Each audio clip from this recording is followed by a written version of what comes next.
Yo, guys, what's up? And welcome back to the Marvelous Chats podcast. This is episode 171. Tonight on the cast is myself, Finto, and Alex, aka Zerwolf. We're going to be talking about Superman the movie and some other news in between. If you're new to the channel, make sure you hit the subscribe button, leave a like on the video, and if you're listening to us on a replay, maybe leave us a comment below. Let us know what you think. Without further ado, here we go. What's up, dude? Hey, how's it going, man? How are you? I'm good, man. Pretty How good. are How you? you doing? Very good. Pretty Very good. good. We're like answering at the same time. Yeah, man, what's up? We missed last week because there wasn't really a lot going on, and I think it was like one day before the release of Superman, and I kind of said let's just leave it till next week because we'll obviously have Superman to talk about next week. So we didn't go live last week. So how have you been? Feel like we haven't spoken in a while. I've been good. Dealing with a lot of work, but handling it pretty well. Still, enjoying the back patio whenever I can, and just like enjoying things pretty much. Cool. So, Yeah, we had like a heat wave here last weekend, and like it kind of started on maybe Thursday, Friday, and went through Mhm. like Thursday, Friday, Saturday, and I think it was starting to cool down on Sunday, but it was still quite hot. And the way our houses are built over here, it's all like heavily insulated in the walls and the roofs and everything like that. So it's all built to keep the heat in, like in the wintertime and stuff. And Mhm. usually even our summers are quite cold. So we don't have AC units anywhere because the weather is never really that good to warrant installing an AC unit in your house. Like even like a Mm. lot of like public places don't have AC. And I think at one point like my car said it was like 35 Celsius outside, which is Oof. like 85 Fahrenheit or something like that, which again, it's not crazy. I've been in hotter weather myself, but it's different when you're here because there's no Right. AC and you're trying to just like do your day job and all this sort of stuff. And you're just kind of sitting in the heat. Like I obviously love the heat when I'm on a holiday or whatever, but when you're just trying to do your day-to-day job, it's just tough. And then you come home and your house is like a hot box and there's like no fucking air anywhere. It was just so rough. I felt so bad for my little daughter as well because obviously she'd never experienced any weather like that before, and Right. just for her trying to sleep at night. And I had like there's like a little fan I usually have behind me here just to kind of circulate some kind of cool air in this room just for my PC so it doesn't overheat. But we had to literally just put that on the bedside locker and point it directly at her. It was the only way she could sleep because she was just in a flop sweat, like just crying, like didn't know what was going on. It was just rough. See, and that's the one thing about being a parent, isn't it? It's like like by yourself, you're probably like, oh, this fucking sucks. This really I sucks, know. and whatnot. And but like, in part of you can handle it, but then when you actually have a kid, you're like, you feel so much for them. You're like, oh fuck, I don't want them to like feel like they're dying or anything. I got to Yeah. take care of them, and Like yeah. So I totally get that. it's crazy is because it's like, it's she's never experienced anything like it. So she's like, what the fuck? Like, I can only imagine what she's thinking. Like, she's two, like, she's probably like, what the fuck is going on? Is the world ending here? Why is it so hot? She's Why am no I reference dying points. first? Yeah, like literally. So yeah, it was rough, man. It was rough. And again, like, anyone who's Irish who might be listening to this probably like knows the feeling, but we give out about the weather all the time. Oh, we get like rain 300 days of the year, and then there's a bit of fucking good weather and we're giving out as well. Like, we're never happy. So um, but to be honest, it's just, and again, it's kind of like the snow. I love like snow for a day or two, and then I'm just like, fuck off, please, because it just shuts down the country here. Like, there's no infrastructure in place. So, like, Mhm. if we get like a couple of feet of snow or whatever, it's just chaos. You know what I mean? Like, public transport stops, all the roads close, and everything. So, Ugh. there's just nothing that can be done. Whereas, obviously for you guys, it's clockwork. So everything's in place. So Right. it's just a different world. So yeah, it's interesting. um yeah, other than that, work is fine for me. Like, it's just business as usual. It's been a pretty busy month for me. A couple of trips to the cinema. I saw the F1 movie, which I think I spoke about the last time we were live. But my god, man, like that movie has stuck with me. Like, again, I probably spoke about it 2 weeks ago. It's still in my head. I just love it so much. I've started watching like the F1 fucking documentary series on Netflix and everything. Nice. You know what I mean? Like, I'm an F1 fan now, and it's one of those movies where I'm counting down the days till it gets released digitally so I can watch it again at home. Like, that's how good it was for me, and I'm watching the box office, just like hoping that it does well enough that they can make another one or do some sort. Like, I've heard rumors that they were talking about doing like maybe a sequel with Tom Cruise and Brad Pitt together, and they're like different characters, like worlds collide sort of thing. Like, and I was like, that could be kind of cool. Now, obviously, I don't want them to get ridiculous with it, but something like that could be cool because they're both maniacs in real life, Right. Weren't they both in like a vampire movie? Yeah. Which one is that? Can't remember the name. Interview with a Vampire is called. I've never watched it. Film. Oh, bro, it's incredible. Highly recommend. Kirsten Dunst is in it as well. She plays like a 10-year-old girl in it who becomes a vampire, but she steals the show. She's fucking amazing. And it's always funny because she was a better child actor than she was like an actual actress, I think. So you watch her in this movie, you're like, oh my God, she's actually amazing. And then like you go and watch her later in life, you're kind of like, she lost something in the years or something. It's kind of crazy. Maybe she didn't practice as much like as time went on or something. Yeah. She's like, I could do this acting shit. I don't need to do anything else. I don't need shit. Yeah, very possible. Very possible. Yeah, look, we've got Superman to talk about. I presume you've seen it. Oh yeah, came out there last week. I was a couple of days late myself going to see it, and for me, the years and stuff, like, I don't know if this is just like happens when you're getting older, but I feel like time is going quicker. But I swear to God, the days from when it publicly got released to when I saw it felt like forever. It felt like a year, and it was only like 3 days. I think I saw it 3 days late because again, I had myself and herself. Her birthday's back in March, but I got tickets to this comedy show, and the comedy show was on Friday, so couldn't go on Thursday because of the kids and stuff. Friday I would have usually gone, but we had tickets to the show, so I couldn't go to it. So I went on Saturday, and I swear, man, those 3 days felt like a year. I was just like, I need to see this fucking movie. I was like trying to dodge spoilers and stuff, and again, I kind of knew what was going to happen anyway, but I don't like actually seeing it. You know what I mean? Like, you don't want to like full on like ruin the story. I love, again, people who've listened to this podcast know me well enough to know, like, I'm into the whole spoiler thing, and looking at the leaks a year in advance and getting excited seeing like behind the scenes stuff leaking out and stuff. Like, I think that's fun, but like when I haven't had a chance to see a movie out a day or two, and I'm seeing like people on Twitter putting up like videos of them recording scenes in the film and stuff, I try to avoid that like the plague, So right. I was really trying to avoid the movie and just people's initial reactions to it. I saw, and again, I'll maybe touch on this a little later, but there was like a bit of like discourse in the fan base. I don't know if you saw this, but there was very much kind of like, I again, I'm a Star Wars fan. I'm a Marvel fan. I think like, there's divisive fan bases in these IPs all the time. DC is always kind of, it has been that way, but never to this extreme. And it's been something that like has just popped up over the last couple of weeks, and it's interesting. We'll talk about it a little later, but it's just it's very interesting to watch it all unfold. Like, shout out to Dan here in the chat. He was like, we were kind of chatting before the podcast went live, and he was talking about Snyder and stuff like that. Like, and I'm a Snyder fan. Like, again, if you've been listening to the podcast, like I'm a big fan. Like when they released the Justice League Snyder Cut, like I couldn't believe that it actually happened. Like, I was so happy for Snyder that he got his cut in the end and all this stuff. And I'm a big fan of his trilogy. It's great. But like, it's just like the Snyder fans have gone too far online. It's just crazy, bro. Like, and I would have considered myself one of them before, but it's just, they've gone too far. Like, they're breaking down, like they're taking like frames of the new movie and just chatting shit about it and all this stuff. I was just like, it's just ridiculous, man. It really is. It really is ridiculous. They're basically starting to get a bit annoying, is what you're saying. Like they've been annoying a lot of people for a long time, I think, but I think they're starting to annoy even fans like me, who I would call myself a Snyder fan. Do you know what I mean? Because it sucks, man. It's getting pathetic, bro. Like, it's just ridiculous.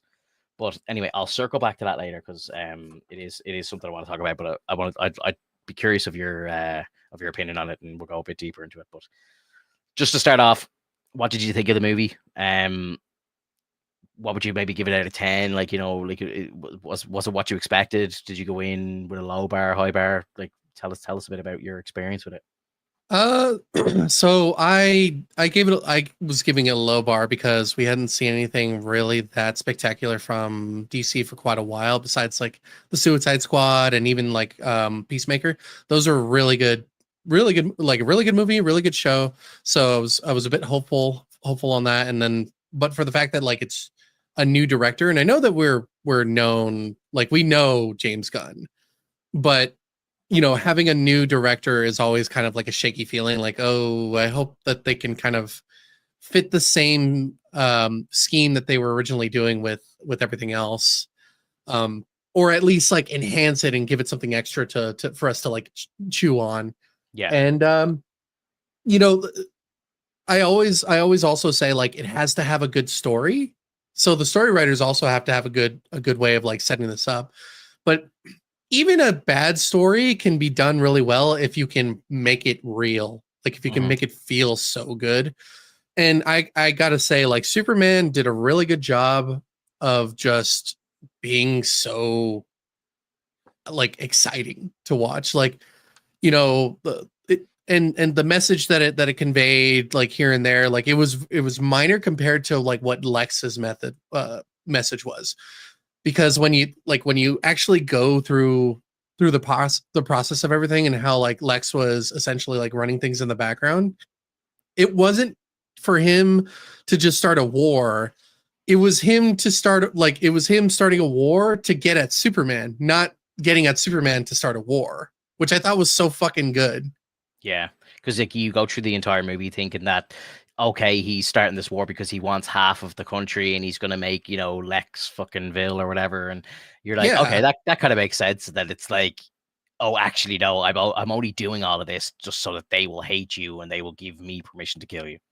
right. It's it's Yeah, like I it's like, hate oh you so shit, bro. much. Yeah, I hate you so much. I'm willing to start a war just to get you killed. yeah. Yeah, no, it was cool. It was cool. I did like Nicholas Holt. Like again, for me, off the bat, I thought the movie. I came out of the movie very happy.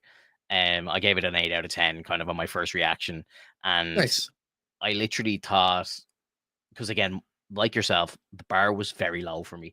I'm not a massive James Gunn fan, as you know, as people who listen to this podcast know. It's the first Guardians movie I thought was great, and that was 11 years ago that movie came out, right? And I think Hmm. James has a very unique kind of storytelling style and a very kind of very obvious kind of like movie making style. And even in this movie, like you can tell straight away, if his name wasn't on it, you'd watch it and you'd be like, okay, this is a Superman movie. Like, sorry, Yeah. this is a James Gunn movie. Like, you can kind of his fingerprints are all over it. And part of like what I was scared about was that it was just going to be like Guardians 2 or Guardians 3 or whatever. It was just going to be Right. classic James Gunn, stupid humor everywhere. And while there was a good bit of that in the movie, and from seeing the trailers as well, I was kind of like apprehensive of seeing a lot of it because I had heard some of the leaks and rumors which all turned out to be true.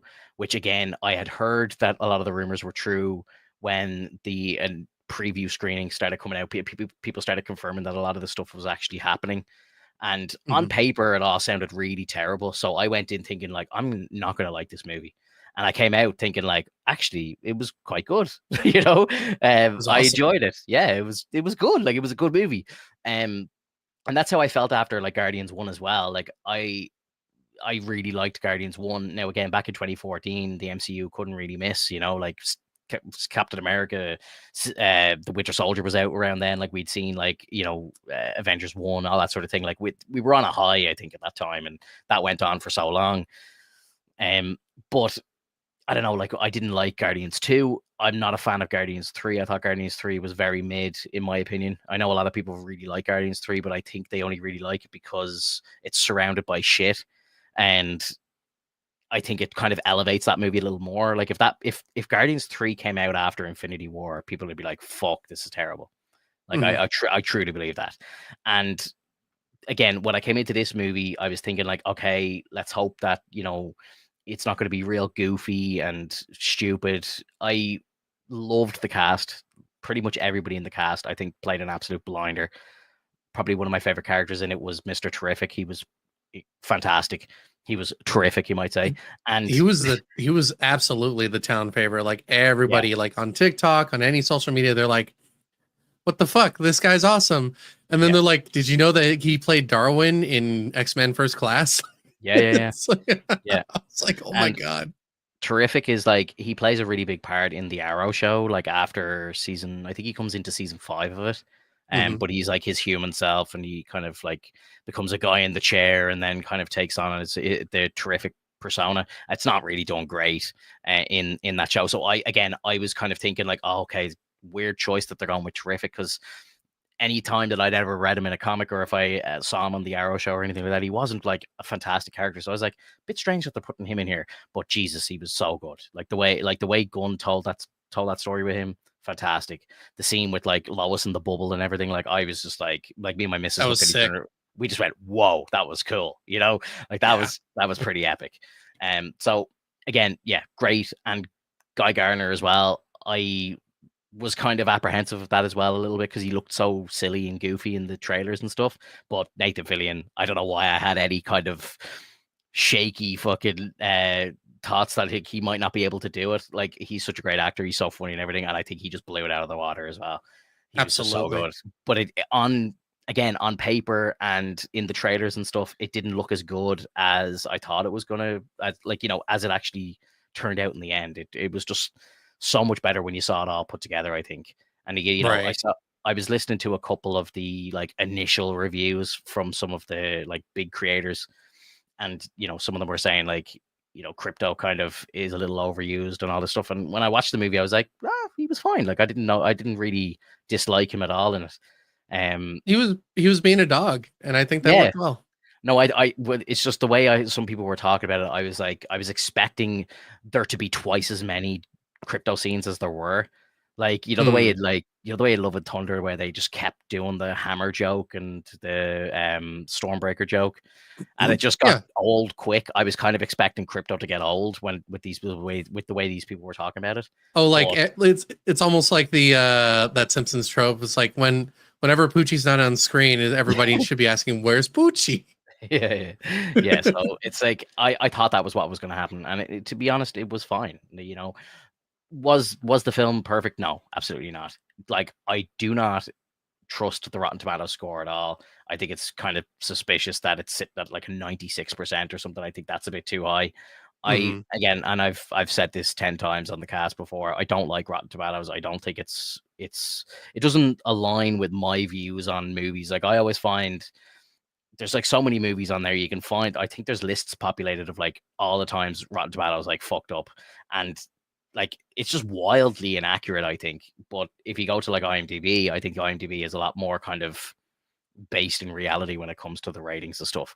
And I don't understand how it happens or why it happens, but I don't know. Like again, I saw during the week, I saw a list of like all the Superman movies ranked, and like Rotten Tomatoes like ranks the 2006 Superman Returns movie higher than like Man of Steel, for example. And like I don't care if you're a Cavill fan or not. Like that's a bit ridiculous. Like that I don't movie know, was man. Superman Returns is kind of fun. it wasn't better than Man of Steel though. Eh. I It, don't it know, really dude. depends. I got to rewatch it. And I don't. I would probably need to rewatch it myself. I love Brandon Routh, the guy who plays him. Yeah, I'm a massive fan of him. The movie just wasn't good, like, and it just wasn't like accepted at the time at all, which is why they rebooted him straight away and didn't even give him another chance. You know what I mean? Like it kind of talks for itself that it was a one and done. You know what I mean? So yeah, I don't know. I think the IMDb rating, which I think is like a 7.7, I think that's a fair rating for the movie. I gave it an 8. Again, initial kind of out of the cinema experience, kind of relieved that I had a good time. You know, not really overthinking the movie too much, just kind of enjoying what was presented to me, and I gave it an 8. If I rewatch it maybe 2 or 3 more times, maybe the score will drop a little bit. Maybe it'll be a 7 or something. I don't know, but and I think the IMDb score is probably fair. I think that's a fair score for the movie. Like, and some people might think that 7.7 is a bit low, but like, go back and like look at all the ratings of like the MCU. Like some of like the really good MCU movies rate like a 7.2, 7.3, 7.4, 7.5, whatever. You know what I mean? Like, hmm and so it's just that's kind of the rating for these movies. Like, I think that's a normal rating. You go into like watching horror movies and stuff. Like, I always expect a horror movie to kind of sit at around a 6 out of 10. And I think like a 6 out of 10 in a horror movie could be a classic, you know, whereas something, you know, like a Leonardo DiCaprio movie, like, you know, it could be like, you know, it would need to be like a 9 out of 10 to be like considered like a great movie sort of thing. There's different levels to this shit, is what I'm trying to say. And I think like for superhero stuff, between 7 and 8, I think is fantastic. Do you know what I mean? Like, I think Oh yeah. the highest rated superhero shit is like 8.4, 8.5 on IMDb. Like, I don't think any comic movies go above that. So like, you know, you're not getting like your 9.5 out of 10. Like, I just don't think it's possible in the genre. Like, you know, there's too many people that criticize them too much, and you know, I, you got to take it with a I pinch of salt. Obviously, it's superhero shit. Like, and it's the same with the horror stuff. Like, you know, you got to take it with a pinch of salt. Like, you know, we're talking about ghosts and stuff here. You know, it's not gonna be a Oscar nominated movie. Like, and it's the same. Like, you know, it's the same with these movies.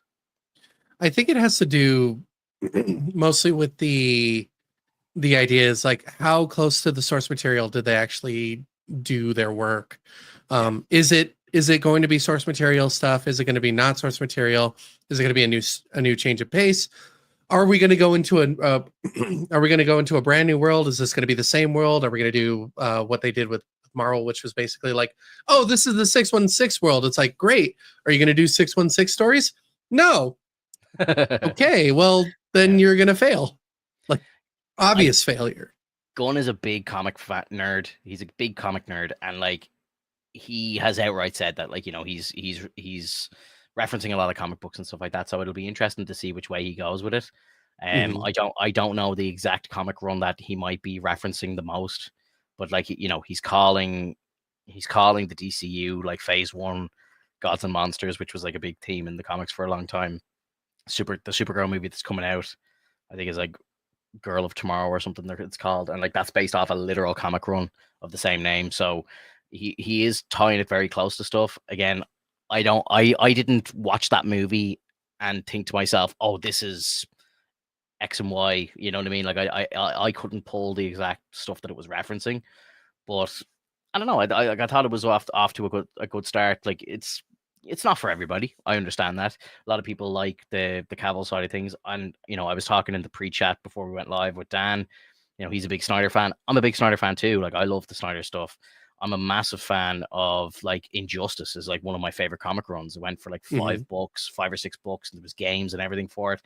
And in that storyline, like Superman, like Lois gets killed and Superman turns evil, like, you know, when he's like a puppet of Darkseid. And I feel like that's where the Snyderverse was kind of going. And I would have loved to see that. Like, it would have been incredible to see that. And then, like, you know, the darker kind of Batman and stuff. I was a fan of it all. You know, I did like it all.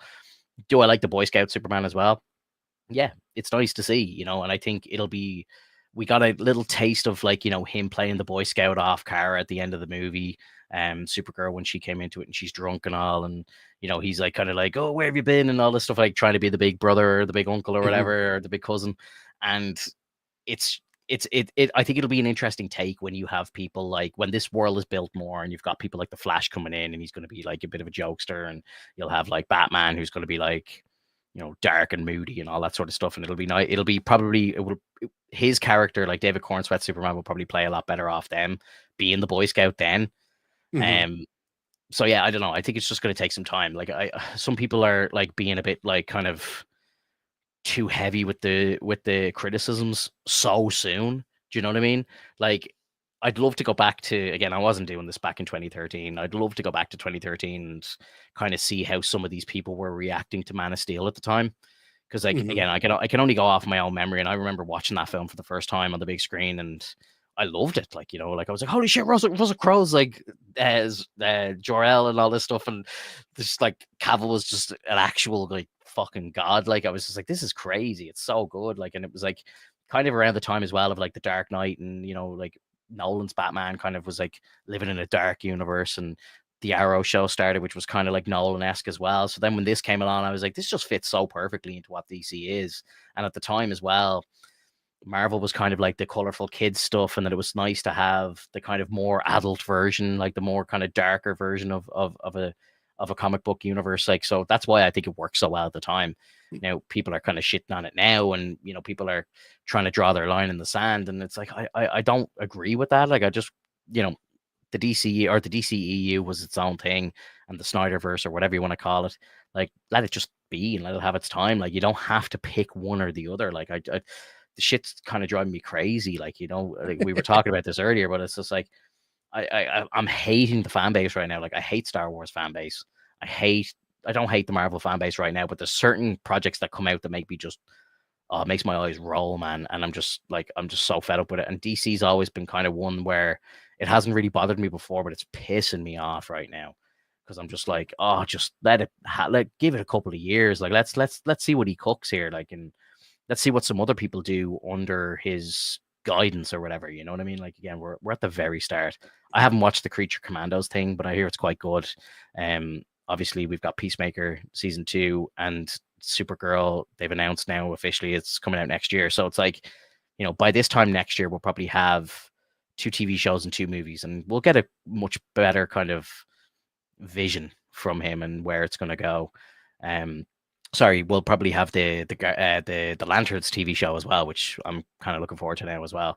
Like, I'm open for that as well. Like they're planning on doing the entire spectrum, right?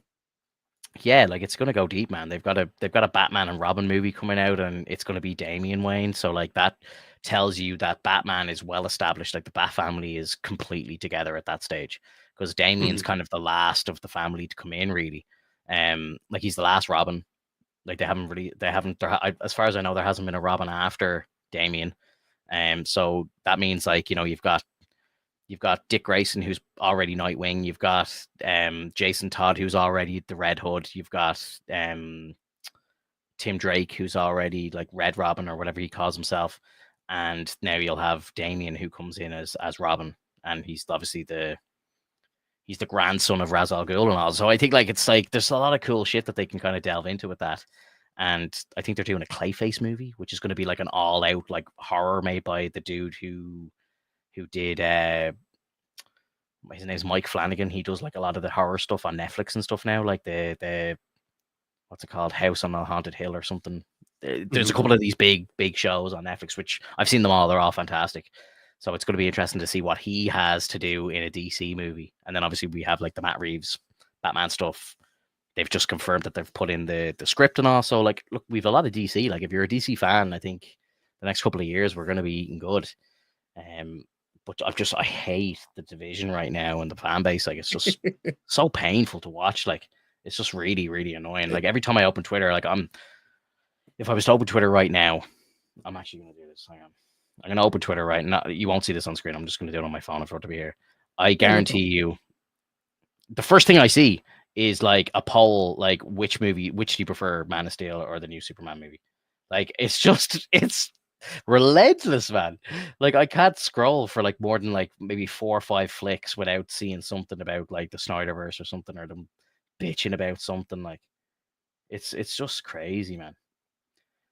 But yeah, look, what like was there anything that you didn't like about the movie? I suppose. Not to be, I don't want to be negative, but like what would you say didn't work for you? I would say no, you know what, Hot Girl. There wasn't enough of me to be excited for Hot Girl to even be there. I think it would have been really cool if they had actually fleshed out her character a bit more and not just made it a like kind of a random character that they decided to put on there. Yeah. A part of me really felt like they were looking at the board and they're like, well, shit, we need like a woman to be on the team, yeah, right? Like we can't just have all males, right? Like, and we can't introduce Wonder Woman just yet. Right, which is, that's fair, but like at the same time, it's you're kind of putting yourself in a hole that you need a workout on. And if you're not giving me anything, like, how am I supposed to like these heroines? Like, yeah. You're only making me like the heroes because you kind of put Hawk Girl on the sidelines. You put her on a phone or like whatever it is that she was doing on the couch, like, and you kind of let her just exist being as she is. And it was like, what? you can't like, you don't want her to like interact a little bit more, maybe give her 2 cents, put a little bit, put a little bit more of a sting on it, Yeah, kind of show some insight, show that she's an intelligent person. It felt like a very one-sided thing. It's like, we'll worry about it later. And it's like, what? No, like I need to know now. Like, are you guys gonna have proper, you know, women as heroes, and are we gonna like them? Because like I liked Wonder Woman. I think Wonder Woman was great. yeah, just great character. The 1984 movie, obviously not as good, but it did still did a pretty decent job. It helped out, and I as think you're far the as only. that, like, I think that's the only positive comments I've ever heard about that movie. I think that movie really, is. Oh, I think that movie is like down there as like one of the worst comic book movies of all time. And well, like, it's such a shame, bro, because the first Wonder Woman movie was fantastic. Um, the one with her, like where she was in like World War II and shit, like that was cool as yeah, fuck. Really, really good. And the second one was just awful. Like my missus, like Wonder Woman's her favorite superhero, obviously. And we watched the second movie, and it was at the time during lockdowns when the cinemas were closed and stuff, and it got released on the small screen straight away. And we watched it at mhm. home, and she turned to me after 5 minutes and said, "I actually want to turn this off." And I was like, It's hang on a sad. sec. I was like, hang on a second. Like, I was like, let's give it a little more time because, like, obviously it's your favorite superhero and stuff. But she hated it from the jump. And I was like, let's just give it a few more minutes. Give it a few more minutes. Let's see what happens. And like, it was terrible, but I stuck it. We stuck it through the whole way. But like, yeah, no, man, that movie was awful. Really, really bad. And you could tell, like, when James Gunn and Peter Safran first came in, I believe there was a third movie like close to going into production. And they were like, Mhm. nah, we're not doing this. And they scrapped it all together. And fair enough, because like again, it's one of those moments of like, why didn't you put more emphasis on what you did previously? Why couldn't you have Yeah. done the exact same thing you did before, and just make it so that, we just give us more of the same thing? It's like, keep regurgitating that shit. Yeah. And I know some people will be like, no, I don't want to see the same shit. It's like, no, you absolutely do. Don't lie to yourself. You love being able to just see, Captain America jumping in and fighting Modoc, or Wilson Fisk, or Yeah. anybody. Red Skull. Red Skull's at it again. Like, I would love to see that. I would love to see Yeah. it. That's why Yeah. I love Like, the shows, man. The animated shows, the TV shows, and everything. Like, when they give you time to like let it soak in and be like, this is a fucking villain that I want yeah. down. But like, it takes time, because like, you can't succeed right away, because you need to give it more time for the hero to cook. And Yeah. you know I think going back to your hot girl comment, I think she was kind of in the movie as more of a kind of maybe a promotional thing to maybe build up like Peacemaker season 2, because I think she'll have a bigger role in Peacemaker season 2 than she did in that movie. So I wouldn't be surprised if she was just on the team to kind of be like, oh hey, remember the girl who was the Justice League gang in the movie? Well, she's going to be in this yeah. show. So maybe watch this show and you might learn a bit more about her. And the Hawk Girl thing for me is a bit confusing because in the comics there's two kind of like prevalent versions of those characters, like Hawkman and Hawk Girl. Um, Hmm. one of them is kind of like they're like reincarnated from like back in like ancient Egypt, and they like die. They're like over 1,000 years old, and they keep getting reincarnated, and then they like remember all of their previous memories and stuff. And the two of them are like destined to be together, and they always like find each other again and become a couple again. And like from what we've seen, I don't think that that's the version that they're going for with her. Which is Um, weird. yeah, unless maybe she's just kind of gotten her powers and she's very new and she hasn't like kind of remembered her old lives yet or something. Do you So think they're gonna again, dabble with like the nth metal stuff? And I would love to see all that. Yeah, that'd be really cool. Because that like got crazy in the comics. Like that led to some really fucking crazy shit and like mad like multiverse stories and different Mhm. dimensional shit and everything. It was crazy. Um, but like there's obviously the version of it there where they're aliens from a different planet. Like there's a planet of like hawk people. I can't remember the name of it now. It's like Targaryen or something. They're called Targaryens, I think, or something like that. Mhm. And that's just a whole different vibe to it as well. It's like they're aliens that have come to Earth as well. So it's like both of those kind of like comic stories, like neither of them really fit what we've seen of her so far. So again, I think it's just she's there at the moment and she's not really doing much, but just kind of flipping around and just being a member of the team, just kind of, a bench filler at the minute. But maybe when we see more of her in the next shows, or maybe in another movie or something, we might get to know a bit more about her. So at the moment, yeah, I kind of understand.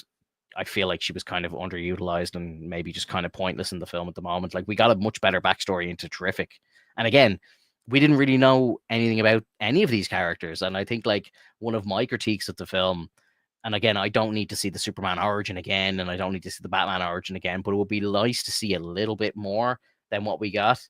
Like, if you think about how the movie starts, we just get thrown into the middle of him losing a fight against Ultraman. And it's like the movie just starts, and it's like it's halfway through a story. And like, we know nothing. Like, like, again, we only find out in like little tidbits of what's going on. And he's been Superman for 3 years, and he's just lost his first fight. And like, we're just straight into the middle of it, like, but there's no kind of like backstory whatsoever. Again, I don't mind a movie starting there, but maybe they could have spent a little time maybe going a little further back and shown us a tiny bit of year one and a little bit of year two or something, and just try. No, like again, like, just very small, like, 2-3 minute scenes, nothing crazy. But yeah, but you gotta leave that for later, man. Like, we've seen so much of it that I would grow tired of it. I'd be like, why do we need an origin story right now? They did that with Spider-Man. They didn't do that with Spider-Man Homecoming, and Spider-Man Homecoming was fantastic. yeah, I suppose. Well, they did, but it was just in a different way. So, like, that's one thing that I don't understand is, like, why can't we just kind of have the person jump in and then we get a backstory on them later? Like, I'll even do a comparison, like, with One Piece. Like, we didn't learn anything about Monkey D. Luffy until, like, and that's the main character. We didn't learn anything about him at all until, like, in the 500 episodes. Technically, as we go forward, 300 episodes in, oh, hey guys, this is such and stuff, and they're a relative of mine. They're like, your relative's a Marine? It's like, and then later on, it's like, oh, I have brothers. It's like, oh, do you have like more people that your family's with? And it's like, it's such a big deal later on when you're like, what? Like, it's a big like moment. It's like, oh my God, this is so cool now. It's like, I understand, like, that's why they talk. That's why they talk this way. That's why they're this way. Things like that. Like, I it's stuff to chew on after you get to know the character from the perspective of the present. If you like the character, then whenever you get to the backstory, it's going to be like, holy shit. Even if you dislike the character, if you go to their backstory, you're going to be like, holy shit. Yeah. But you have to give it a moment. Like, I don't want to, I'm totally down with growing up with people, but I'm not okay with like completely growing up with them. Yeah. It's just the fact that it's like day one of the new universe. Like, so I think it might have, especially like people who aren't comic people at all. Like, I'd say they were pretty confused, like seeing the likes of like Guy Garner and Terrific and stuff like that. Like, it'd just be like, who the fuck are all these people? Like, not having a clue about anything. So, but that's how origins start. Like, it starts with the characters popping up out of nowhere, and then it's like, what the fuck? And then eventually they'll come around to like, oh, hey, here's a comic, issue number 1 of, Moon Knight after you saw Werewolf by Night. It's like, okay, I kind of like Moon Knight. I'll go check out his comic. And then you check it out and you're like, holy shit, that's a crazy ass intro. Yeah. That's all I'm saying. It's like, it's not so much like I don't want to see the origin. It's like, now's not the time. You need to express the character from the get-go as like, okay, they're this kind of person. Okay, cool. Do I like them? No? Okay, that's fine. Later on, they'll show an origin story. And if that somehow makes you even hate them even more, that's perfect. Cause like, that's, you hated them then, you hate them more now. And I'm not saying hate is in like, oh, I hate the character. I mean, I hate what this character is doing, like, more in terms. So like, and I keep going back to One Piece on this, dude, because they're so perfect with the shit. It's so fucking perfect. You go into like one of their biggest arcs, which is Dressrosa, and you like run into like Don Quixote del Flamingo, which is like one of the big characters that's kind of been like, tailed around here and there, and you don't really know much about him. And then you find out like, I fucking hate this guy. I really hate this guy. And then you go into his backstory like later on, and you're like, holy shit, he is fucking evil. Like it's not like I dislike this guy. It's like, oh shit, this guy's evil. Like, Yeah. no. This guy needs to go. So it creates like this, it creates this kind of like frame of like big picture and then bringing it down to a small picture. Yeah. So that's all I'm saying, man. Like it, but I get what you're saying. For the people that are not like nerds or like diehard fans or anything, maybe they won't get it here and there. But I believe that they at the very least will understand what the character is or who the character represents, because he does represent like everything that he was talking about, especially when we were watching the show for the first time. It's like Superman doesn't want to kill anybody. He doesn't want to see people killed. He wants to see the world like at peace, and he doesn't, he also wants to defend it from anybody that's trying to make it unpeaceful or non-peaceful. Yeah. So like you have all of your kind of set foundations for the character itself. So then after that, maybe in the third movie, you can give a little bit of a backstory. Like how about this? Clark finds out that Ma and Pa, they're dying. They're on their way out. You go to their bedside, they reminisce about things, and then you get a flashback of all the things that they were looking at or talking about. And they kind of do that in the movie itself as well. Like you could see a flashback of all of his memories. So like at the same time, I also say like, how is that not enough? Like you got a little glimpse, and shouldn't that give you a little bit more of like a feeling of like, ooh, I kind of want to learn more about this character when they decide to talk about him? Yeah, not so much Superman. I would be more so talking about like Terrific and Hawkgirl and stuff like that. Yeah, but now that they're introduced, now you're interested, and now you want to know what these characters represent, because they've kind of given you that perspective of like, oh, this character's not bad. I kind of like this character. I don't really care much for Hawkgirl right now, but I did still look her up. I was checking out her lore and just trying to find out like what she represents in I would say the JLA or the Justice Gang. And it kind of gives us this idea of like, oh shit. So they had a lot of perspective to go on, and they're essentially, spoon feeding you. So like when you tell me it's like, oh, they're just kind of doing a little bit because she's going to have more of a role in Peacemaker, then it's like, okay, yeah, I can wait. Yeah, I can wait. Mr. Terrific, they're absolutely going to do something with him. They're going to probably do a backstory. They're going to do a prequel. They're probably going to do something to give him more leeway, because people are like, oh my God, that was sick. So like, yeah, give us more. And that's what I'm saying, man. Like it's give us more after having us understand who the character is from the start, but don't spoon feed us everything. I want the mystery. That's the whole idea of a superhero as well, as the mystery. I love the mystery behind it. If you were to like read the comics back then, and I'm going back to Werewolf by Night, the first appearance of Moon Knight is in Werewolf by Night. It's what? You don't even get his origin story until afterwards. So like you get this character perspective, and you get the introduction and whatnot. And so like I'm gonna end up going in circles, but like that's basically the gist of it.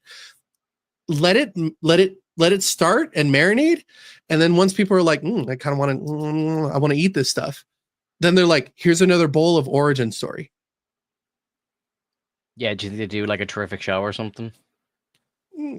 Yeah, like I think I don't know if he gets a movie, like, but a show would still be good. I would think, short one, like 6-parter on like HBO or something like that, like where it's 6 1 hours or something like that would be like more than enough, I think.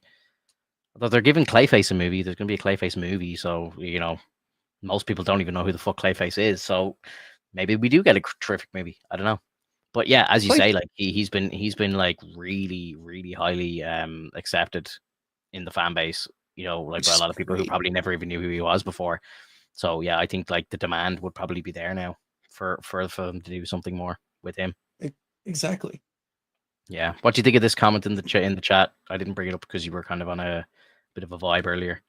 Title should be Superman and Friends, because it's not Superman movie. It's League of Justice, and he can't even beat Hummer Bravia, which controls a battleship.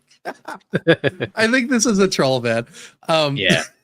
Clearly, Clearly, it it's not the doesn't sound only like they watched the movie. That, to be honest, it's not the only person I've seen make this argument though either.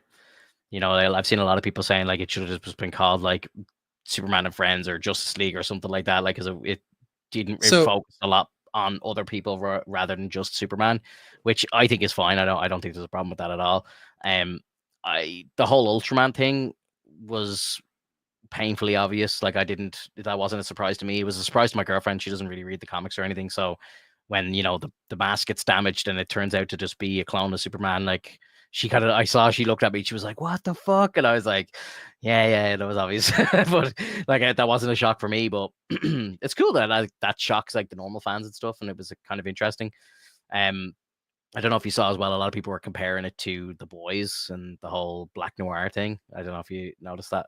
Like I they're mean, like the design and everything and the whole backstory and everything. It's all very similar. Like so, but I'm just saying, yeah, whatever. You know, like they did pull Ultraman from a different comic, because Ultraman's just from a different he's from a different universe, right? from Yeah, yeah. yeah, And a lot of people are like, "Oh, is this the origin story for Bizarro?" It's like, well, it could be, because now that they changed the design of this, yeah, because like Ultraman is just an evil version of Superman, but yeah. He's a clone. He's basically isn't he just he's like a it, tiny bit of Superman, tiny bit of Lex mixed into one, and it, that's kind of the same thing with Bizarro as well. well, there are iterations where he's just his own character, but yes, like there are like also the origins of him just being a clone. But as far as I remember, he's not like inherently like turning into Bizarre or anything. It's just the design that they have for this character in the movie itself is probably going to end up making Bizarro. Yeah, I saw a pretty cool fan theory on that. You know, the way he gets knocked into the black hole at the end. Yeah, They're thinking that he might reappear in the DCU in a few years' time if he somehow travels back to, we don't know where he's going to pop out at the other end of that black hole, but he could end up off in space and you know come back in a few years' time, and then he's become Bizarro then. Because again, Lex confirmed in the movie that he is a clone, so it's not like an Ultraman from a different universe or anything like that. It is a clone, and without Lex's help in the fights and stuff, we realize he's not very smart. So I think they're kind of building up the Bizarro story, and maybe him going through that black hole just amplifies it and actually turns him into like this kind of zombie style Bizarro that we know from the comics and stuff. which is interesting. I like That that. they I use like it. the well, yeah, like I like it too. It's still a way to get Bizarro in there. Mhm. Um, if you were to go through the comics and like see the actual origin of Bizarro, it's like there are iterations where the world already exists and Bizarro is just like an entity that was like born within that world. There's some there's some that are from the Lex cloning process Yeah, where it's essentially a failed clone. failed clone. Yeah, Doesn't doesn't become Ultraman in the slightest at all. He just like gets rid of it and then it goes on to become Bizarro. yeah. So it's That's like that's the one I that's the one I know. right. So That like story. it's they do this all the time with movies because they probably don't see any sort of way of bringing in a character properly, like the true origin of a character properly. They think that maybe they need to like somehow shift it and make it a little more like consumable by giving them like a persona that was originally from someone else. um but at the same time, this could be an iteration where it's like this is Ultraman that turned into Bizarro, which that's completely fine. Like again, I really enjoy games, or not games, but movies that will twist a bit of it, but they still kind of like put their own spin, like to a point where it's like, oh, this is a completely different world. Yeah, You know, it's absolutely not part of the original like design from the comics. It's its own spin. We're gonna do it this way because we think that it's gonna work out this way. And that's kind of they did the same thing when it comes to No Way Home. hmm If you remember, Tom Holland's Spider-Man, like his origin story was that movie. yeah. Very very different origin story to what we saw before. Because like again, Toby's was let's call it the first in like live action or whatever you want to call it. And then there's obviously Andrew's, which is very similar to Toby's, but just slightly different, like not very and then Tom's is just completely different, Right. very different. And again, that's just the multiverse at work. Dan's talking in the chat here just about, what if we see a Superman go to a different universe where everything is backwards and just wrong, along with the way find out that the universe isn't wrong. It's just that the Superman is like a story told from a different perspective. Yeah, that'd be kind of cool. Like what I would like, and I think it's a crazy idea, but I'd love to see it. I think it would be a very bold thing to do, but if they did like Crisis on Infinite Earths, and we got to see like multiple different versions of like Superman and stuff, and imagine they like just were like, okay, we'll give you the fucking Snyderverse back, but we'll bring them back as like, it's going to be Snyderverse versus like James Gunn's universe or something. That shit would sell tickets, man. That would sell some fucking tickets. Like it would be crazy. I don't think they have the balls to actually do it. Like I I think even just like actor wise, I don't think any of the actors would want to come back, especially someone like Cavill, like because DC really did him dirty. Like they told him he was coming back, and then 2 weeks later, James fires him. And it's just like I don't think you're ever getting him back, even if like something good was to come of it.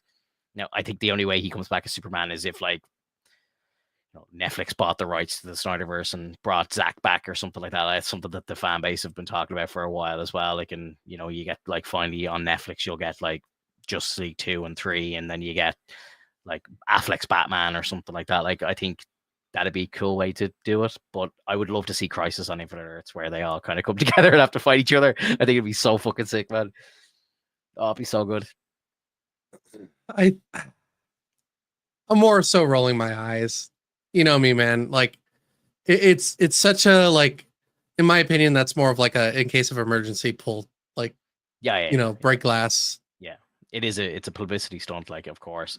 And like if you think like the back and forth between the fan base is bad now, imagine if they actually did this and then it was actually they're pitting the two parts of the fan base against each other, and then like they bring like Cavill in, and it's depending on your perspective, he's like evil or he's not, or it's the Return of the King, or it's like the big bad, like it's like depending on which way you look at it. Man, I would love to see it. I think it'd be great. And again, I'm not against it. I'm just like in my head I'm like they're not gonna do it. They're not gonna do it. I would be shocked if they did it. I don't know, man. You talking about it makes me think that they're thinking about it. I would, if I ever met James, it'd be a question I would ask him. I'd be like, Crisis on Infinite Earths. I just mentioned that first, and I'd be like, look, I know you know what that is, and I've got an idea. What do you think about this? And I'm sure he'd probably laugh because like him and Snyder are friends. Like at the end of the day, like I think Snyder was like pictured in the Warner Brothers like headquarters like 6 months ago or something like that. The two of them had their arms around each other and all, like, so you know what I mean. I'm sure the two of them working together, like on paper, like from a business point of view and everything, I'm sure it would make crazy money. Like if you think about like because again, I see this all over Facebook, all over Twitter, even like just like normie news and everything talking about like, oh, Henry Cavill this and Henry Cavill that. They're still talking about Henry Cavill as Superman. He's been gone for years, like, and could you imagine how like the general population would eat up the fact if they announced like, Superman versus Superman, like the Justice League versus Justice League, like, again, like this could be like 5 years, 10 years down the road, like when the new DCU and the new Justice League are fully formed, and it's like, hey, remember the one that everyone loved so much? They're coming back and they're the bad guys, and it's going to be a fight for the earth or some shit. Like I think that would be a spectacle, bro. That would sell tickets, like, and that would have the fan base going nuts online. I think it'd be good. And like to be fair, like I think Secret Wars is kind of, or Doomsday anyway, I think is going to be kind of like this anyway. So I think like it's kind of an irrelevant. It'll be an irrelevant point when they come around to it, because I think Marvel will have already done it. But it would have been cool to see. Like I think we're going to probably see like an evil version of the Avengers coming in Doomsday, and we're going to see good versus evil with characters that we love. Like that's coming. Like we know this. Like so, I think by the time 2028 rolls around, it's all going to be irrelevant because we're going to be kind of like, Marvel did it, forget it. Well, I mean, we can't think that way, man. Because if you think of anything in particular on that sort, we can all say Simpsons did it, and South Park Simpsons did an did it. entire Yeah, South Park did an entire. that's why video I on said that. That's why I said that. Yeah, I'm glad you got that reference. Oh, good. I'm glad you watched that Simpsons did episode too. it. Simpsons did it. Simpsons did it. Oh, that's so funny. Yeah. Yeah, man. I don't like. Again, like I'm not really. Like. I got nothing negative. I have a few little negative bits, but again, it's me nitpicking. Like, and I always kind of do it. Like, but it's nothing to even really bother bringing up. Like, I've seen some people talking about like what this comment said about him getting beaten by Ultraman and stuff like that. Like, But that makes sense because he was. it's movie making. Like, you know what I mean? You can't, and it's comic book telling as well. Like, Spider-Man gets his ass kicked all the time. We know he holds back. There's a lot of talk about like power levels and all this sort of stuff, and like I've even seen people trying to have the argument like, would Cavill's Superman beat like David's Superman and all this sort of stuff, and like Stan Lee said it best, like whoever's comic book you're reading is the one that's going to win the fight. They always ask who wins, Wolverine versus whoever, like and it's like whoever's comic book it is usually wins the fight. Like that's always what Stan said. And I thought he's well. I know he said something along that line, but I could have sworn it was more like, if the writers write it, then it'll happen. Well, yeah, like I think if you're reading Spider-Man issue 55 and Spider-Man is fighting Wolverine, you're gonna see at the end of the story Spider-Man coming out on top because it's his comic book. He's not gonna get his ass kicked. You know what I mean? Or like the story won't finish with him losing because it's a Spider-Man comic. But if you were to then read like an X-Men comic and Spider-Man comes in, he's probably gonna get humbled and sent back to New York. You know what I mean? Like it's kind of like usually the train tracks that they usually stay on. Like, you know what I mean? And I think this movie, I guess you would go ahead. Go on. No, go on. I was gonna say, I guess you would need to show me an example of a comic that actually has like the namesake of the hero and then like them winning against another character. The only thing I can think of is Squirrel Girl. Yeah. Where she just decimates the Avengers. Yeah, like I can't think of any examples off the top of my head. I'm not trying to put you on the spot, I promise.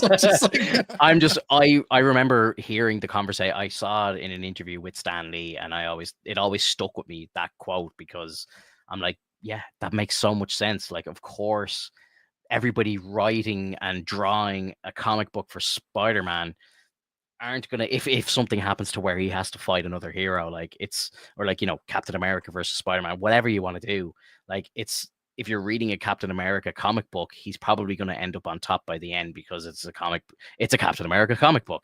Whereas it's the same with movies, like, you know what I mean? Like the hero usually loses either at the very start or the middle, and then they have to overcome whatever adversity that they're against, or do extra training, or learn a new skill, whatever it is, and then they beat the boss at the end. Like that's usually how it ends. Like the bad guy either dies or goes to jail or is defeated or whatever, and then we move on. Like that's usually how these things go. And for people to be criticizing Superman that he's getting beaten up and stuff, like, yeah, it is a bit strange to see him getting the shit kicked out of him. Like I said that the very first time I watched the first trailer. The first trailer is the opener of the movie, and it's after he gets the shit kicked out of him by Ultraman. And that was the first question I asked. It's clipped on my channels and stuff. You can see, like, it's literally, I see him hit the ground and there's blood coming out of his mouth and all. I'm like, who can do this to Superman? That was my first question. Who can do this? Like, who has the power to do this to Superman? Because Superman, like, yeah. He has to turn the powers off and let Lois just kick the shit out of him. Like, honestly though, like that was my first question. So, I understand why people are like, oh, this is bullshit. Like he spends half the movie on the ground and half the movie beaten up and stuff. And again, this is storytelling, bro. Like, the hero has to be knocked down to get back up again. They write songs about it. So you're never going to keep him down. Exactly. But like that's the way it is. Like that's storytelling for you. So I don't understand that criticism of it. But it is a bit strange to see Superman like getting beaten up so like much during his own movie or something. But again, I'm thankful for it. I loved it. I was like, keep beating him, keep fucking him up. Keep beating his ass to the ground, because I need to see Superman actually taking lumps this time around. I'm tired of hearing this shit of like, oh, Superman can't be beat at all. He's just like, so impervious to everything. He's just high and vulnerable. He has high regenerative abilities as long as he's in front of the sun. It's like, dude, someone's got to be able to knock this asshole down. And like this, it sounds so much like a Lex thing to say. Yeah, you're Lex, man. At that point, but it's like that's what I like about Marvel is that there's no one character that's just like, yep, I just win. Yeah. Exactly. It's all like more so just, you know what? I have anger issues.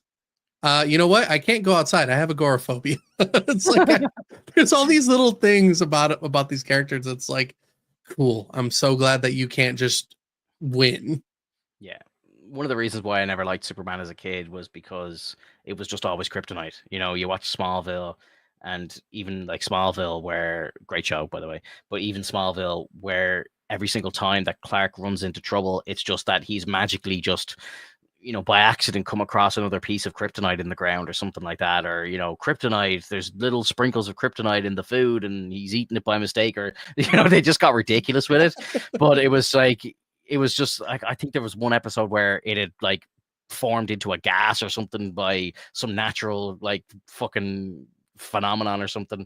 Like Smallville went for like 10 years or something, so I understand that, like, you know, at some point they gotta try and get a bit creative with it, but the whole kryptonite thing just always kind of pissed me off because it was like Superman was just unbeatable until kryptonite was introduced. So it's like every week Lex just finds another piece of kryptonite or something, like, you know what I mean? So it's just, it got boring for me very fast, and it's probably, you know, the reason why I more so gravitated towards like Spider-Man, because he's a young kid and he's getting the shit kicked out of him so much, and he's learning, and, you know, he has the restraint and all that sort of stuff. Like, so it kind of resonated more. And then like why I love characters like Green Arrow and like Batman and stuff like that, because they're human, but they're, you know, fighting fucking meta humans and all this sort of stuff, like, and, you know, ninjas and everything like that, and they're covered in scars and everything like that. So like they're human. They make mistakes. They have scars. Like, you know, the pure like kind of skill to be able to survive years and years of like fighting crime when you don't have superpowers. Like, that's what like kind of shines for me most. Obviously I love superheroes and stuff, but, you know, again, like, someone could like walk up behind Steve Rogers and pull a bullet in his head and he's dead, you know what I mean? Like, it's, which is great. yeah, I'm sure like, they made a comic of that. They did. But you know what I mean? Like, it's like, when you know that can happen, it's always more kind of like miraculous to see them do all these things that they can do, you know? Whereas with Superman, you know, unless it's a kryptonite bullet, nothing's going to happen. You know what I mean? So it's just kind of like, it's a bit boring. So I realize that they have to do things in these storytellings to make it a little more exciting. Because again, if you just have Lex's best effort coming at Superman and he just stands like a brick wall and just absorbs every punch and nothing happens, and then it's like, whatever, just throws him to the side, and then it's like, you know, like, where's the entertainment in that? So I kind of understand. Right. And again, one of my critiques when I was watching the trailers was like, you know, he's in a glass box. What the fuck is going on? Why is he having to punch himself out of a glass box? How is he being taken prisoner? He's Superman. But then when we see the movie, it makes sense. And I know that, yes, they used kryptonite there, but I thought they did a clever way of doing kryptonite, because I think they mentioned earlier in the movie, we don't have any kryptonite. It's all off the planet or something. Or, you know, it's gone after the, like, you know, Lex has used the last bit of it or something, I think he said. And then Lex is like, don't worry, I have an alternative way to do that or something. And I was like, ooh, are they going to do like a red sun or something? I didn't know what was going to happen. But yeah, I don't know. And there was a little small mention of red suns as well. So I think they're going to like intro red suns into it at some point. And maybe like Lex will have like a red sun gun or some shit, or he'll do something like they did in The Simpsons, you know, where they put up the to try block the sun. Maybe he like puts a filter on it or something to turn it red or something. I don't know, but yeah, they gotta have ways to beat Superman. Like, you can't just have him just being like unlimited. Like, it's just boring. It gets boring. Like, what's the story that you tell? Like, you know. So yeah, I don't know. That was that's always been my tidbit, is like, fucking, they better have some reason to take him down other than kryptonite, which, like, they did. Ultraman, perfect. I'll take it. Yeah. And then, yeah, I don't know. I liked how, like, I think, like, you know, that comment that where they were talking about the battleship stuff, like, kind of making fun of how he was controlling them and all. It kind of makes sense, you know. One like, A, one A, one A, one A. Yeah, 6B, 5G. You know, it's like I understand like that's kind of it sounds kind of goofy, but you know, it makes sense, I suppose. You know, like Oh yeah. if he's been training him and he knows like he's been studying because Lex is like one of the most intelligent people on the planet. So, you know, obviously he's gonna be able to analyze Superman and literally like, you know, learn every single thing that he does. And again, we're looking at a Clark that's only in year 3, so he's still quite new. He's green as grass, like so, you know, he's probably still not developed all of his powers all the way through yet, like, you know. And I think that was something that Snyder's version did quite well, where they kind of showed. I love when they showed like Zod coming to Earth and having to adapt to the Earth atmosphere and, you know, learn to hone his powers and stuff like that. I thought that was all like really displayed really well in that universe. And maybe like, you know, maybe that's what Superman is doing. Like he has to kind of spend so much time like trying to hone his hearing and all of his stuff, so he's not hearing every fucking heartbeat on the planet or whatever. Like we don't Mhm. know how powerful he actually is. Like again, this will develop over time, but you know, part of the reason why he could be getting the shit kicked out of him is because he's having to learn to hold back so much because he doesn't want to kill people with one flick of his finger or whatever. You know what I mean? Because I think he could do that if he wanted. You know, like when he bursts into Lex's office, like screaming about the dog and stuff. Like he could have just like flicked him out the window. Like, you know what I mean? Like it's like that's how strong he actually is. So I don't know. Maybe he's just like weak because he's learning restraint or something. I don't really know. Time will tell. And I mean, wait, what do you mean by weak? So like the fact that like he's getting like thrown around and beaten up and all this sort of stuff by Ultraman, but By like a clone of himself?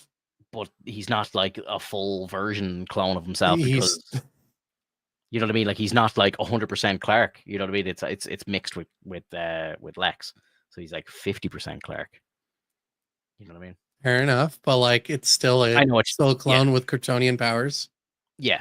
Yeah, I Still know. has the strength of a Kryptonian. Yeah. Still going to be able to beat the shit out of Superman. Yeah. It's I it's agree. it's like saying Gohan can't beat Goku because he's half Super Saiyan. Gohan clearly could go Super Saiyan 2 before Goku could. So I don't I he don't had watch the that means show, to. so I don't understand the references. I'm sorry. Oh my god. You need to watch more anime, dude. I really don't.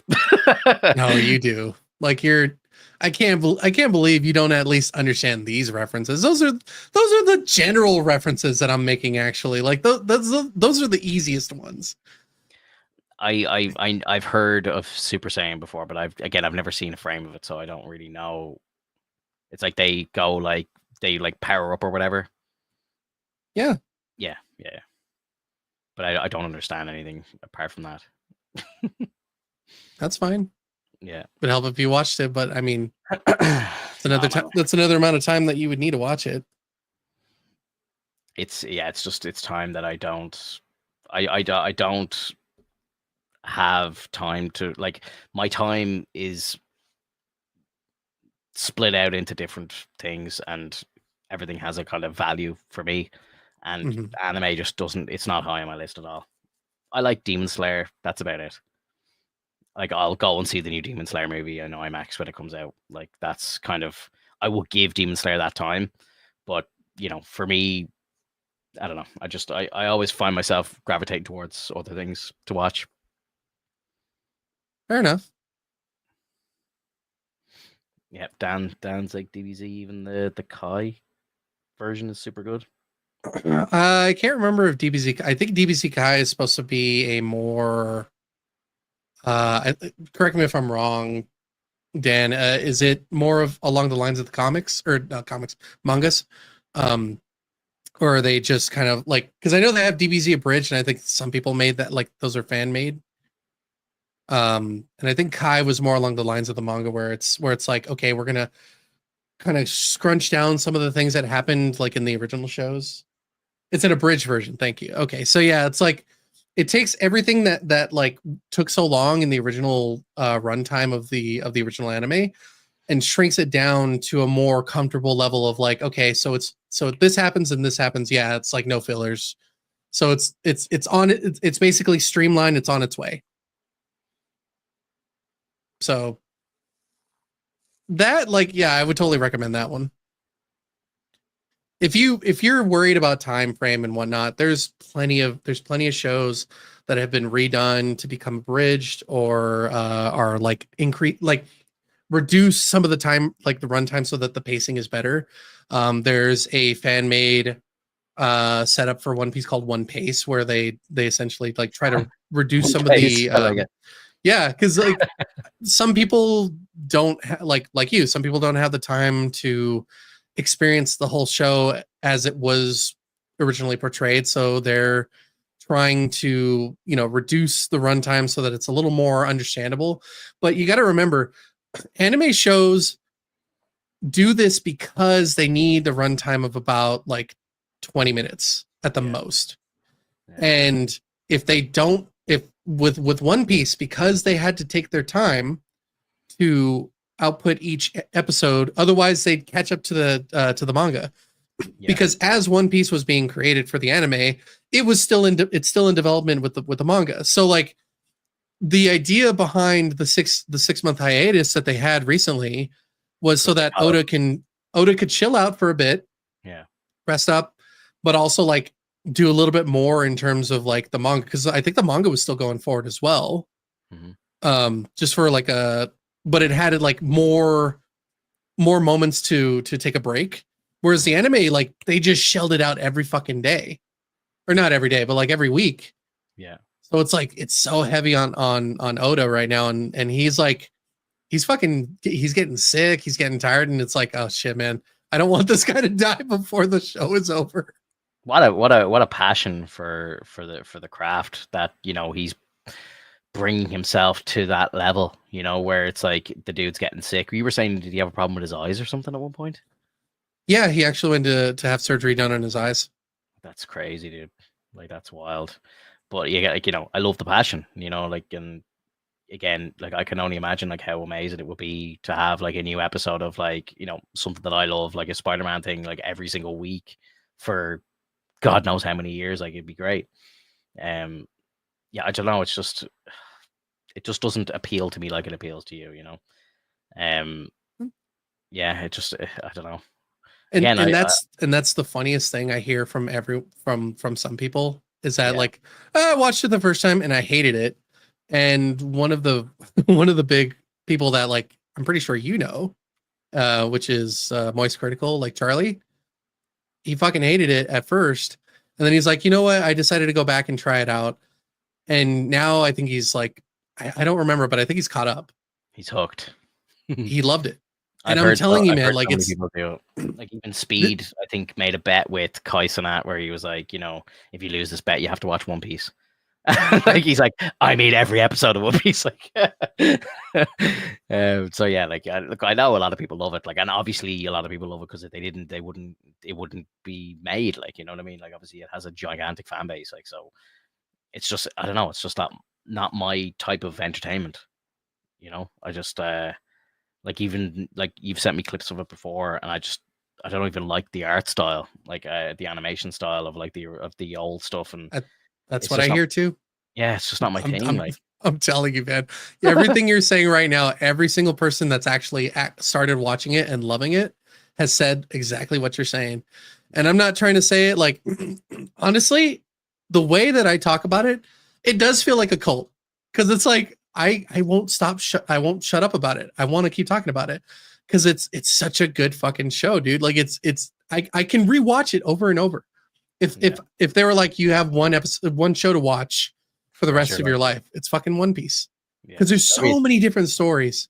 that'd be a good one as well, because obviously it would take so long to do the rewatches that like you've got so much different content. Whereas, like, you know, if you said something that had like 6 seasons, you'd be just in a constant loop, and it would drive you crazy. So One Piece Well, is that probably a great answer to that question. another good one is The Simpsons. Like, Yeah. there's so many different iterations and stories that you can watch in that. Like, totally Didn't it understand end? it. Didn't it just end? No, it's still going. I think it's over. I think it's over, man. They I just don't recall finished. it. I think they just finished it. Didn't they kill Marge? Didn't they kill March? I I don't swear to recall God, that. Marge just died. I was reading That's, about it. Swear to here, God, look. bro, look it up. Look it up. Did you I'm find pretty it? sure. No, I'm pretty sure they ended the show. Like it came to a kind of like historical end. Like it's been going since like 88 or something or 87, but I'm pretty sure it's over. I Yeah. Which don't is recall wild that. because again, it's been like going my entire life. I don't know. Like,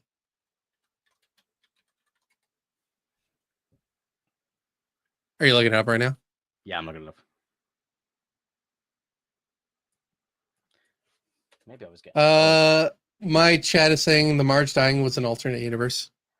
Oh my god, the Simpsons have a multiverse now. They've always had a multiverse.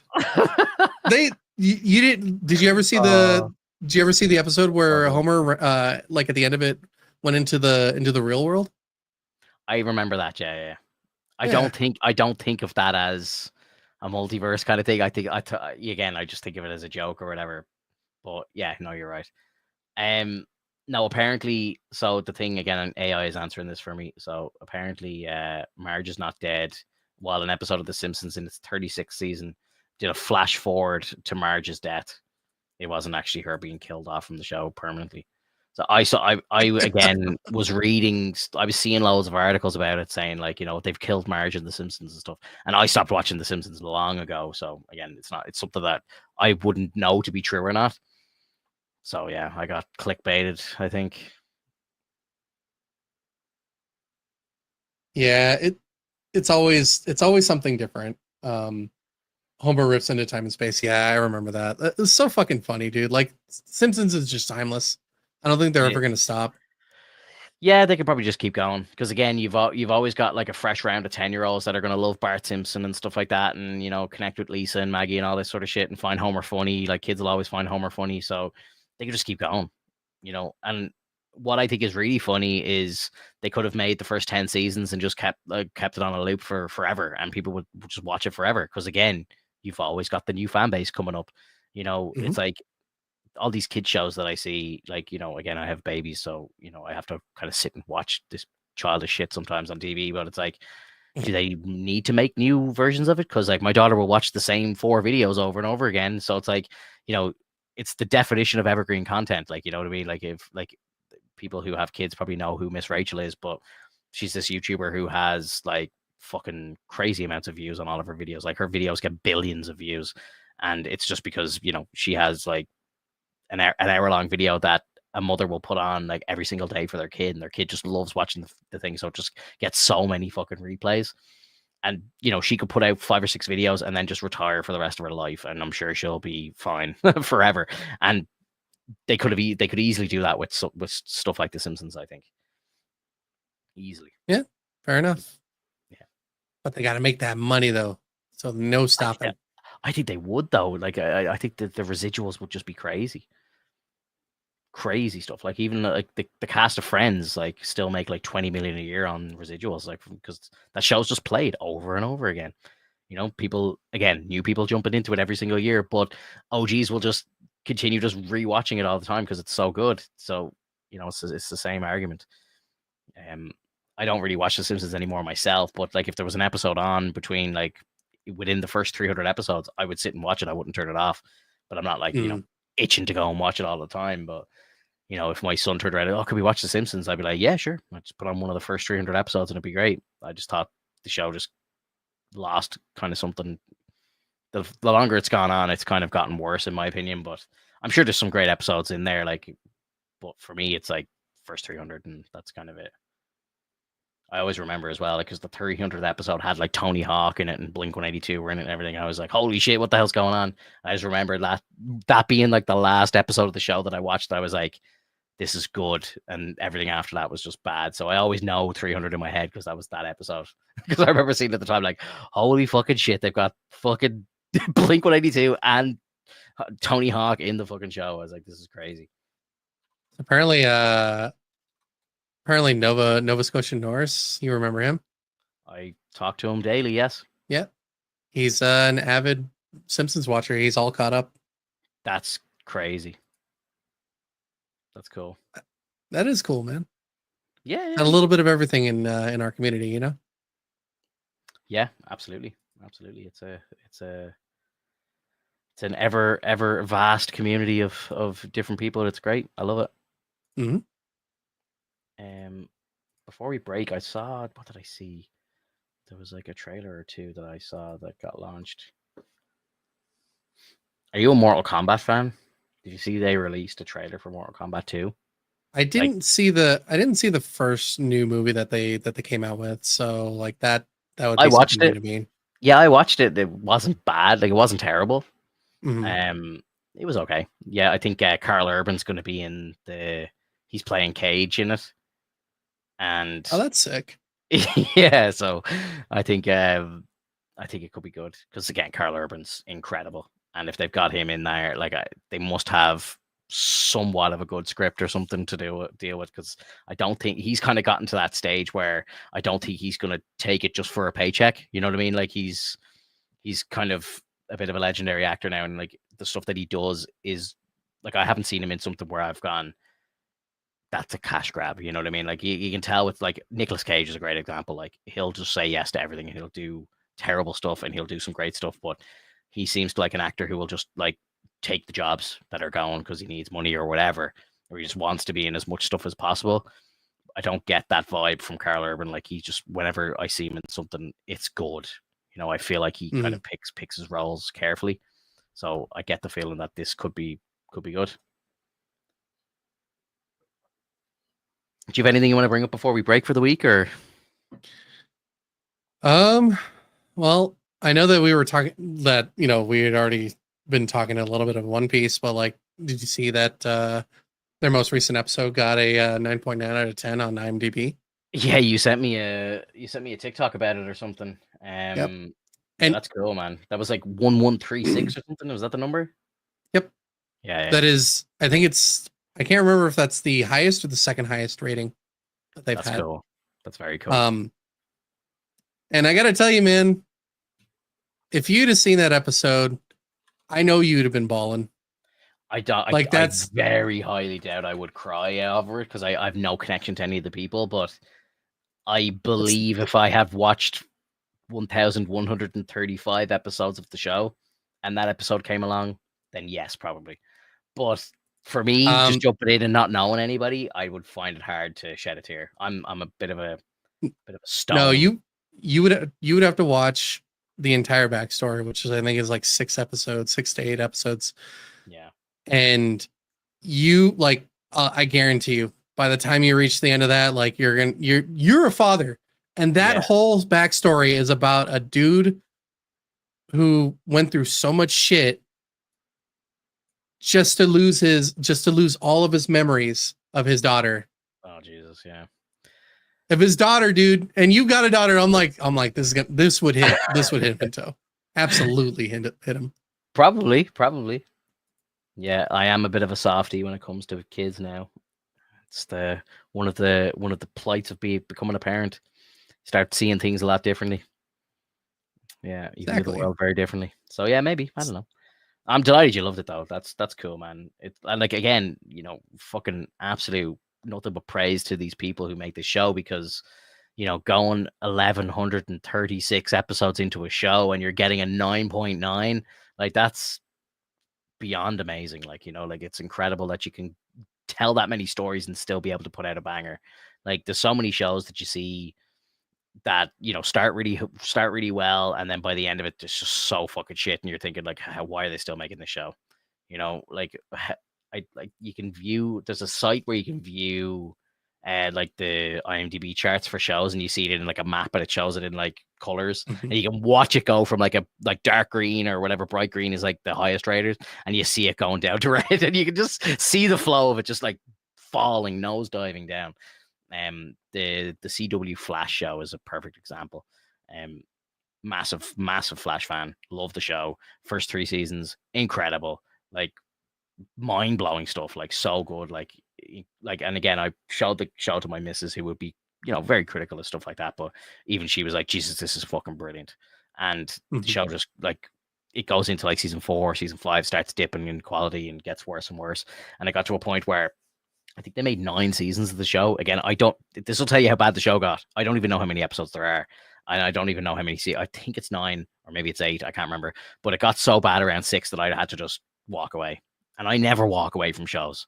That'll tell you how bad it got. And like I was looking on IMDb again, I saw one of these chart videos where they were showing all the ratings of it. Some of the episodes were like down at like a 3, like 3.9 and all. Like I was like, oh Jesus. So really, really bad. So it can happen, and it does to a lot of shows. So the fact that this show is pumping out 9.9s after over 1,000 episodes is just fucking mental. It's crazy. It's phenomenal, man. That's why Yeah. so many people talk about it. Yeah, no, it's all deserved hype, and I'll never tell you to shut up talking about it because I know you love it, and I'm happy to always listen to it being successful and doing good and writing good stories and stuff. I'll never criticize that. I just don't think I'll watch it myself, but I love your passion for it, and I'm always want to sit here and listen to you talk about it. Fair enough. Speed Force lightning lightsaber fights. That actually happened in the show.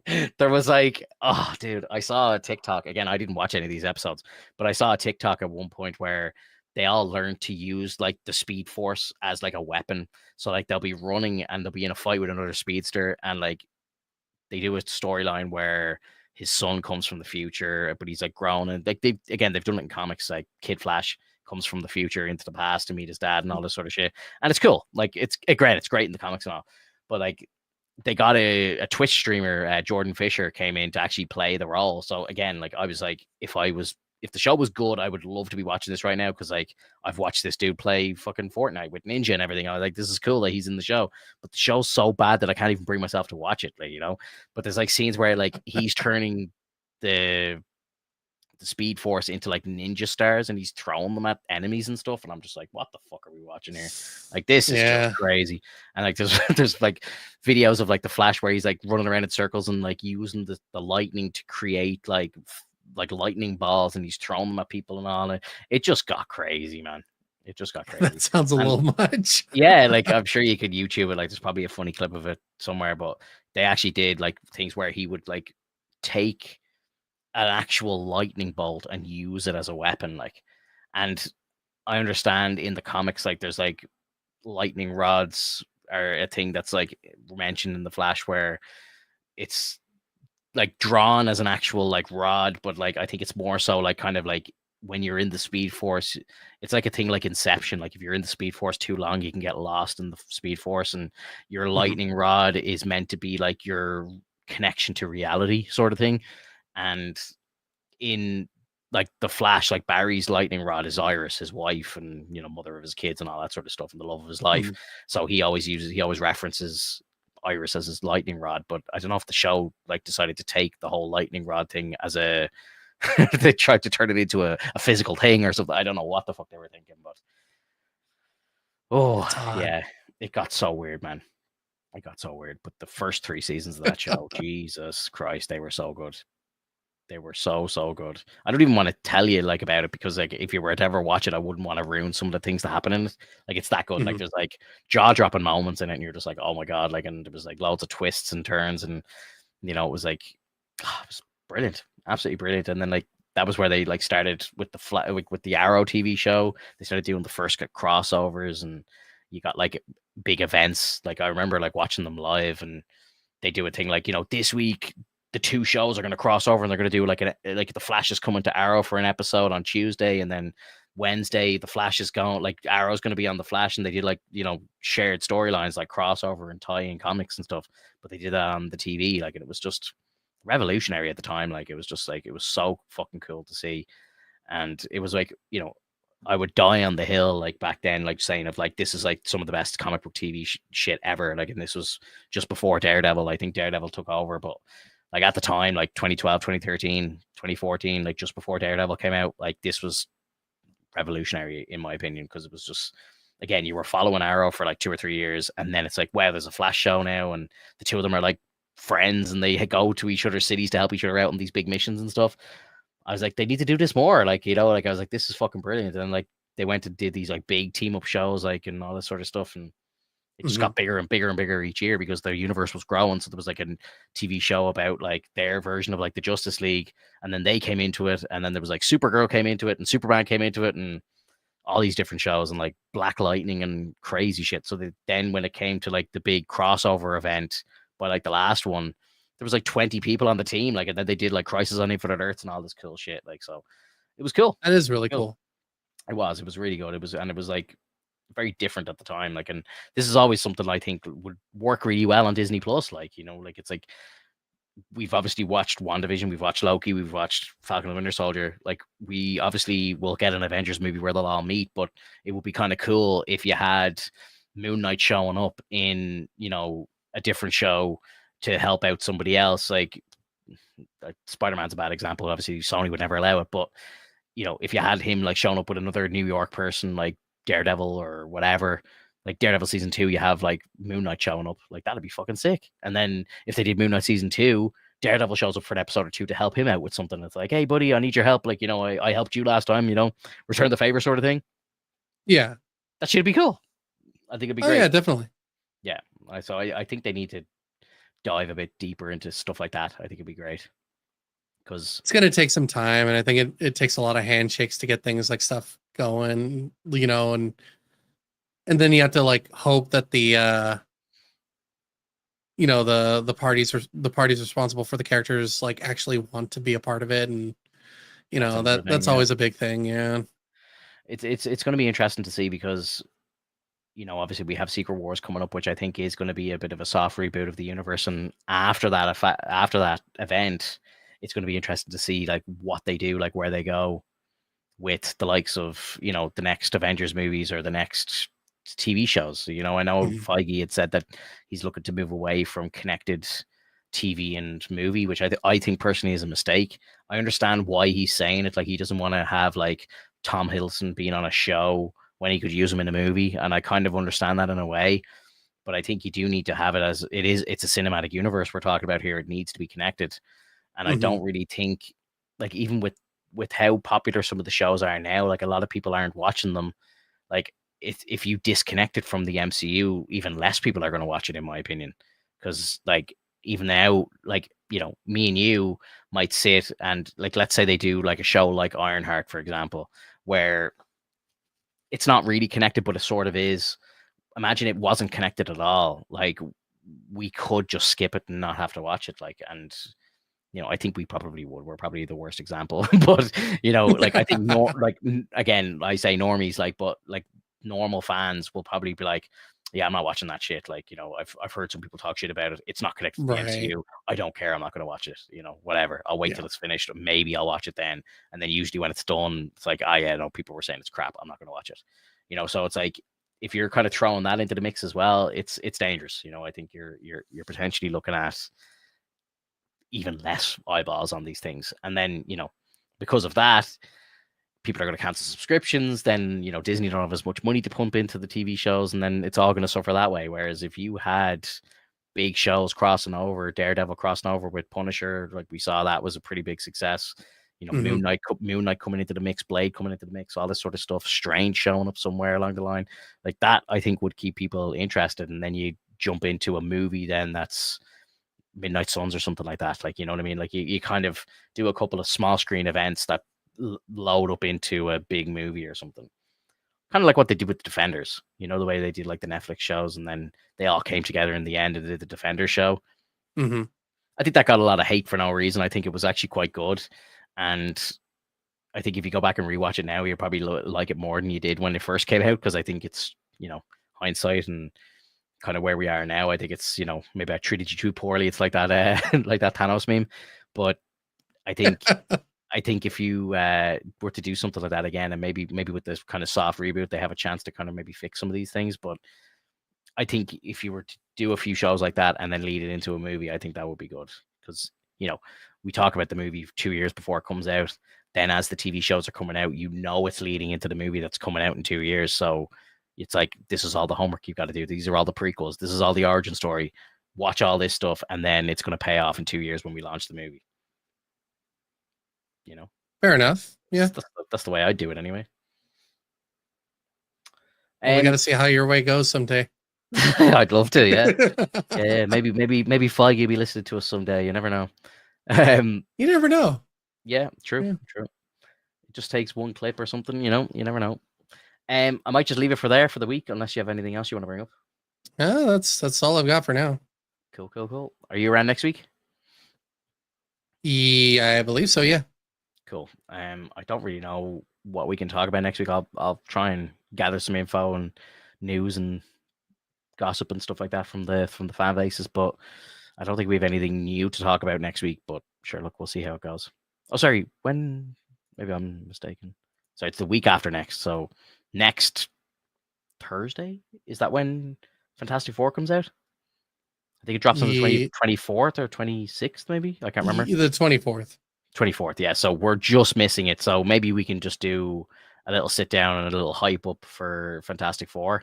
I think I'm going to see it on the 25th, maybe. Or 26th. I can't remember now. Jesus, I need to go back and look at my tickets. I bought them so long ago. But I think I'm going on the Friday night. So again, next time we go live, we won't have seen it yet, but we could do a little bit of a build up for it and kind of just shoot the shit, and we'll see how it goes. Sure. Yeah. Guys, massive thank you to anybody who's listening to this and has stayed with us the entire time. Chilling and coming in at the very end, man. Sorry about that. What's up? I hope you're doing well, bro. What's up, chilling? Yeah, appreciate anybody who was here, anybody who's listening to this now. Dan pops into my streams and he's like speaking Irish to me and all now, which is great. I really appreciate this. Yeah, it's cool. Massive thanks. He's always here. Big shout out to Griff and Andre and all the other nerd vengers who pop in. If you're listening to this, thank you for listening to the episode, and leave us a comment below. Let us know what you thought of Superman, and we'll see you in the next one. Take it easy, guys. Have a good one. Bye-bye.